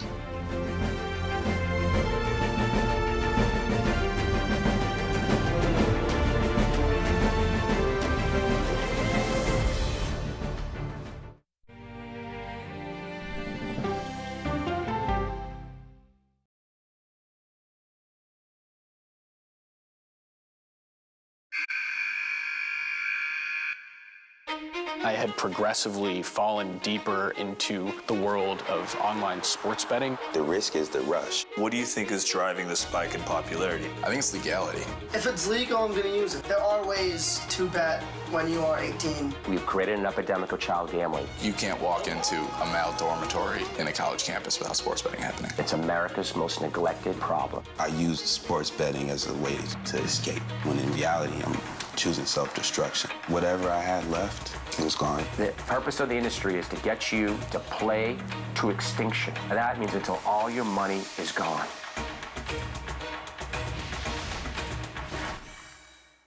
When you wake up in the morning, we want to be your go-to team. On our places, bright, shiny faces. I don't go to work in the morning. I go for coffee with my 2 good friends, and we talk about the world. Your morning routine just got better. CBS Mornings. Don't miss true crime anytime you want, anywhere you go. With the 48 Hours Podcast. Real crimes, real lives, real justice. There's some questions that have to be asked and need to be answered. Listen to 48 Hours on Apple Podcasts. An original documentary from CBS Reports. Imagine yourself in Manhattan with no police, no army, no mayor. The people of Haiti stare down poverty, corruption, natural disasters, and violence. 90% of the guns that are used by gangs in Haiti are American guns. But with an unbreakable spirit and eternal optimism. There are days where I cry, but we can't be discouraged. We still believe in Haiti. They're still able to look ahead with hope. Haiti is on the brink of transformation, a radical shift. Haitians are coming together and saying things must change. Fighting for Haiti, now streaming on the free CBS News app. This is CBS.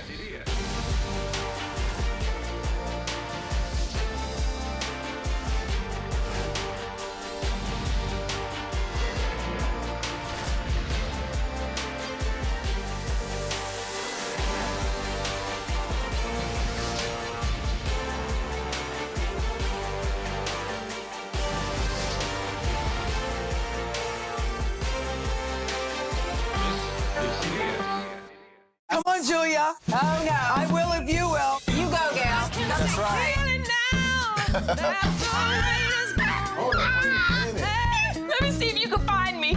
I want to make sure that my voice is heard, but also that I lift up other voices. You can't write a better script. Yeah, boy. It's gonna be a bright, sunshiny day. We'll see you 7 o'clock sharp.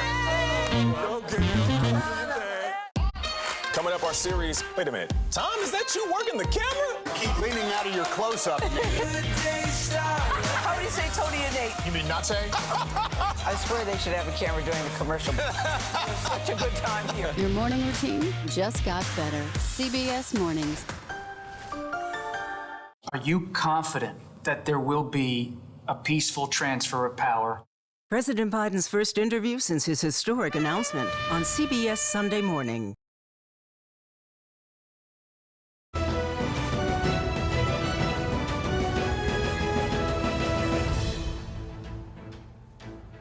Welcome back to CBS News coverage of the presidential debate. Pennsylvania was the deciding state in the 2020 election. With its 20 electoral votes, the Keystone State formalized Joe Biden's victory over Donald Trump. And it is one of the 7 battleground states that CBS News is watching once again. Our congressional correspondent, Nicole Killian, is in Bucks County, Pennsylvania, a crucial suburban battleground, speaking with voters. Good evening, Nicole. Hey, good evening to you, Nora. And Bucks County is considered one of those collar counties that surrounds Philadelphia, and it is a very pivotal county in the sense that it went for President Biden in 2020 and typically has gone for the Democrat in past presidential cycles. But this cycle, Republican registrations are up, and that is why this is a critical bellwether, depending on the voters who join us here tonight. And by a quick show of hands, I would like to know who supports former President Trump? And who supports Vice President Harris?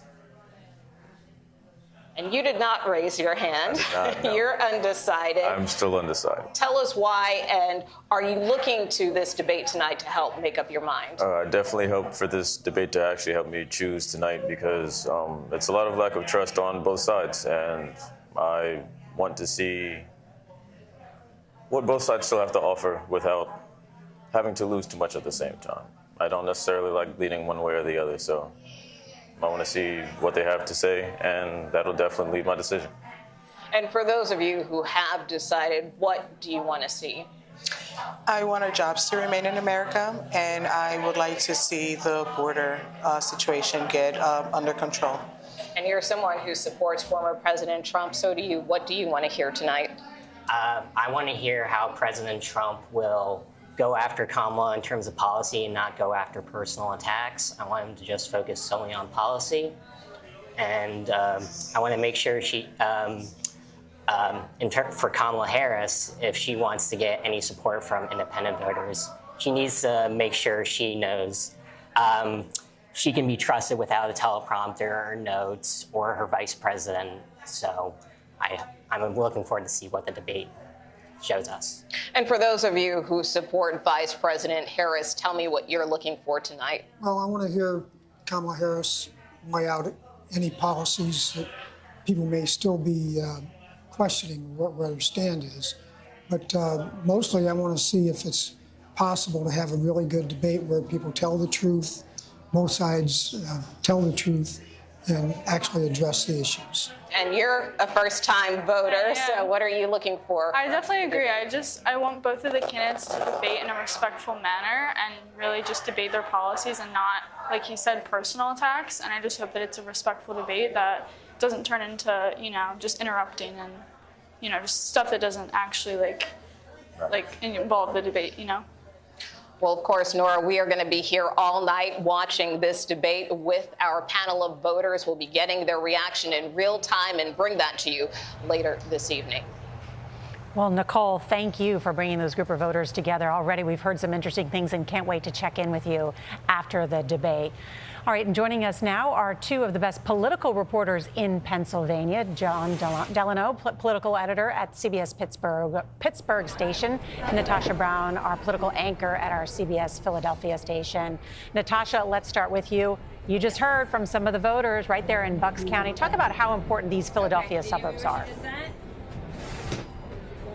Oh, they are extremely important, Nora. Good evening to you. And the city of Philadelphia certainly is extremely important as well. If you'll recall, back in 2020, Joe Biden and Kamala Harris won the city of Philadelphia with 81% of the vote over their competitor, Donald Trump, at the time. So this is an extremely important city. The suburbs are important as well. Democrats need to hold on to voter registrations, hold on to their support there in areas like Bucks County, which is about an hour and 15 minutes away from the city of Philadelphia. So every vote is going to matter in this case, and voter turnout is also going to be very important as well. In 2020, it was some of the highest voter turnout since 1984 in the city of Philadelphia. So Kamala Harris is going to need that kind of energy, that kind of support, that kind of voter turnout here in this area in this election.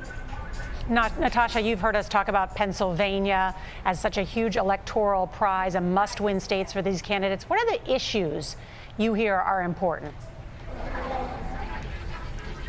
You know, I think it's the issues that are important to most Americans at this point. I mean, it's the economy, it's inflation, it's reproductive rights, it's crime in urban areas like the city of Philadelphia and some of the outlying areas. All of those are going to be issues that are on the ballot in this election. They will certainly come up in the debate tonight, and folks are going to be listening to see where these candidates stand on these issues. It's going to make all the difference, and in a race that is already turning out to be very, very close at this point, with only 56 days to go. Every vote counts. They need to be traversing this state from the southeastern part of the state here where we are in Philadelphia to central Pennsylvania, the Harrisburg area, and also the western part of the state, Pittsburgh area as well. So they're going to need all of these votes in all of these areas of the state of Pennsylvania to matter, and all of these voters to come out. Natasha, thank you. John, how do you see things right now in the state of Pennsylvania? Well, thank you, Nora. First of all, it's great to be with you and that awesome political team you have around you. There's no question that Pennsylvania is key, and Western Pennsylvania is going to play a very important role in all of this. You know, it wasn't that many years ago when Western Pennsylvania, particularly the counties that surround Allegheny County, Greater Pittsburgh, voted Democratic for president. When Al Gore ran in 2000, 6 of the 10 counties out here voted Democratic. But in the recent elections, it's down to one county.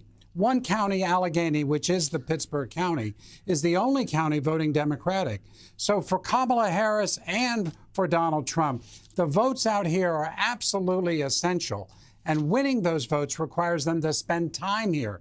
We just saw that the vice president spent the weekend here in debate preparation. That made perfect sense because it connected her to this region. But she's going to have to come back and go to the outlying counties, not to the city. Hillary Clinton made that mistake in 2016. She only went to Pittsburgh, and she lost the state of Pennsylvania. 6 million votes cast, but she lost by 40,000 votes. That's all. She could have gotten those 40,000 votes had she campaigned in the outlying counties of Pennsylvania. And I will just add that I had a conversation with Mike Whatley, the chairman of the Republican National Party, yesterday, who said that when it comes to Pennsylvania, Donald Trump wins it or loses it right here in Western Pennsylvania. Nora? It's an excellent point. And so, John, have you seen any signs that the Democratic campaign, whether it's Kamala Harris or her vice presidential nominee, are going to go to any of those counties that you talked about, those collar counties? Well, yes, they've learned the lesson of Hillary Clinton, and they have been out here. The vice presidential candidate, Governor Walz, was down in Fayette County, once a Democratic stronghold, now votes Republican. He was also up in Erie as well.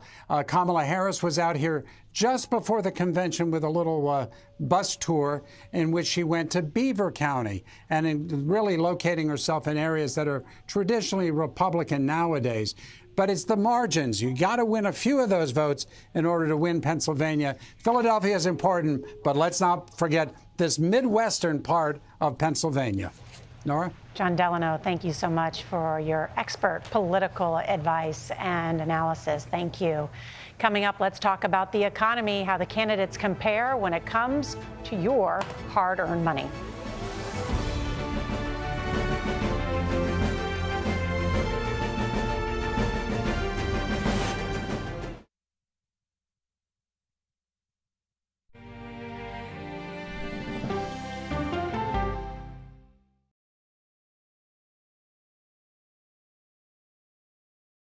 Okay, so let's just start at the beginning. Well, let me start with this. What is at stake here? What is the answer then? Do you know why? You want me to just keep going? Is that a good thing or a bad thing? Were there death threats? How is this possible? What's wrong with that argument? Are you saying they lied? Have you told the government that? Why won't you say the word crisis? You're not answering my question. This really is that scary? Does that make sense? What do you mean? What does that mean in Did any of that make sense? What's your response? What happened? Why? It's time for the CBS News Original 60 Minutes, Sunday on CBS and streaming on Paramount+. There is no more room in our city. New York City is receiving record numbers of migrants. Today, we're going to have more than 500 adults and children come through that door. Tensions rise as shelters reach max capacity. We don't have to take care of them. CBS Reports goes inside a crisis cities and families are facing as they fight to survive. The United States still has that glimmer of hope for people to come here. Fighting for a future. Now streaming on the free CBS News app. This case. It's like a screenplay, something straight out of Hollywood. But it's not fiction. It's 48 hours. Human remains found this week. 4 families shattered. There's no physical evidence. The mystery would haunt investigators for years. There's some questions that have to be asked and need to be answered. Like a John Grisham novel. A gripping true crime original, 48 hours, now streaming on the free CBS News app. This is CBS.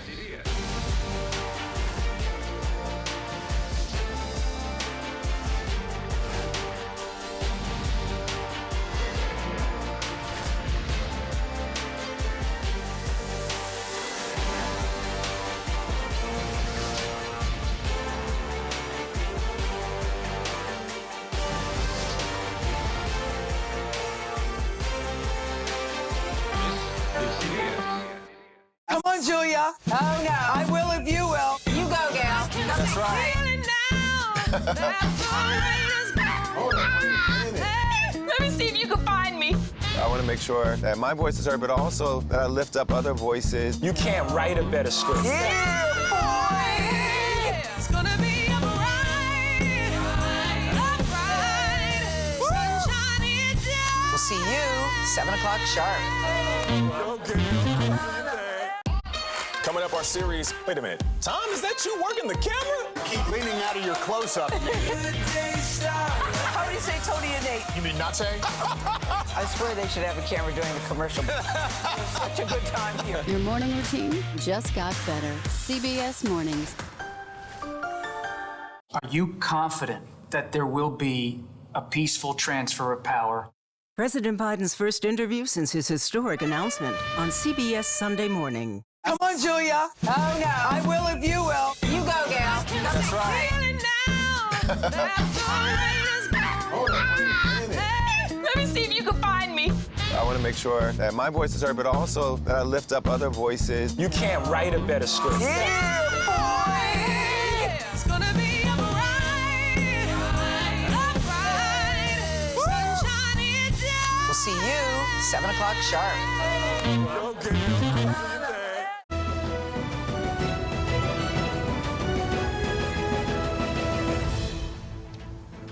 One of the primary drivers on the minds of voters, the economy. In fact, a CBS News poll earlier this summer shows it's the #1 issue for voters between 18 and 29, as well as those 30 and older.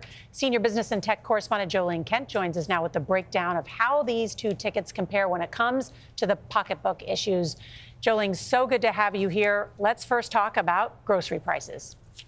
That's right, Nora. Recently, food costs at home have actually been growing more slowly. We like to see that. But the reason why many people continue to struggle with grocery carts is that over the past 4 years, grocery prices are up over 20%. You are paying a lot more today than you were 4 years ago. For example, on a $150 grocery bill in 2020, that same cart is now $182. That's $32 more at the checkout. And wages, of course, do outpace inflation. That's good news, but this reality is still so painful. Now, Vice President Harris has said she will pass the first ever federal ban on price gouging food that would bring new penalties for companies that exploit crises and break the rules. But there have been few details beyond how this would be implemented. Now, former President Trump has proposed 20% tariffs on imported goods, which would in all likelihood be passed on to consumers and increase the sticker price of those items. Economists are telling us they estimate tariff proposals would cost the typical middle-income household at least $1,700 more a year, Nora. I know, and Kamala Harris uses an even bigger number than that. Surely she will bring that up tonight. Let's talk about tax policy. How do the two compare when it comes to cuts and increases? Yeah, this, of course, will vary depending on your income level. So let's look at some example salaries here. A household earning $48,000 thereabouts a year. Under Trump, you'd get $870 more income on average come 2026. Under Harris, you would earn $2,260 more.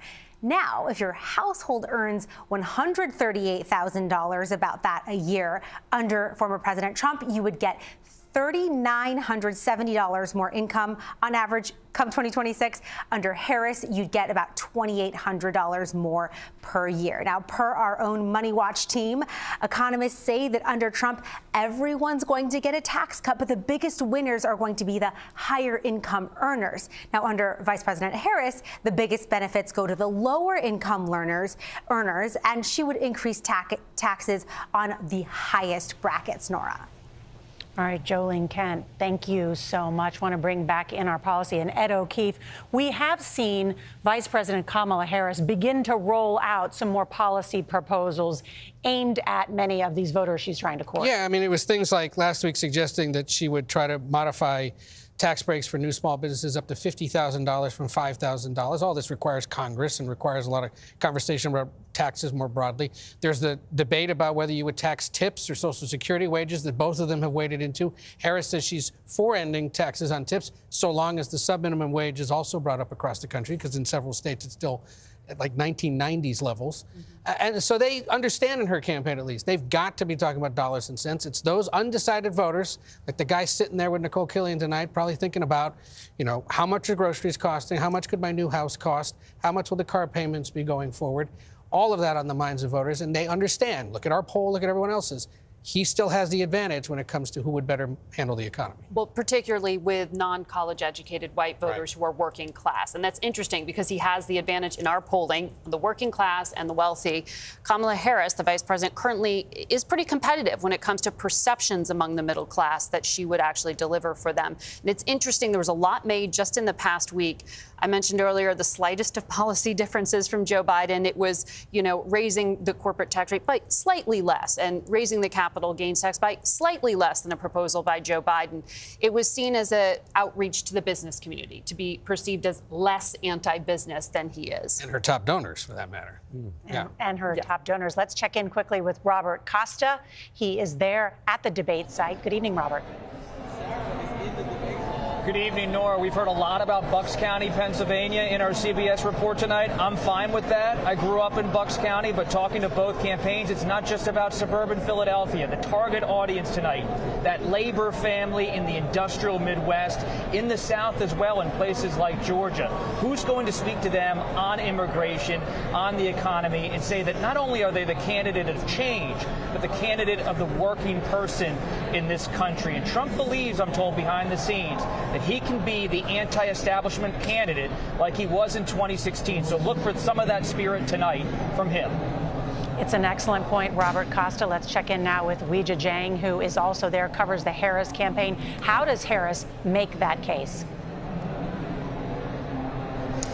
Well, Nora, she has been trying to make this case since she began her candidacy, and we'll have to see how she's able to distinguish herself. But we do know over the weekend, when she was asked the one thing she wants to get across during this debate, she said it's time to turn the page on divisiveness and chart a new path forward. Well, one thing we'll be watching, Nora, will these two nominees shake hands? That has not happened since debates in 2016.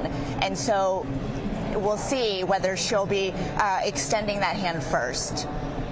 All right, Weijia Jiang, thank you so much. Up next, the debate begins. Vice President Harris and former President Trump take the stage. Our coverage will continue momentarily here on CBS and our streaming channel, CBS News 24/7.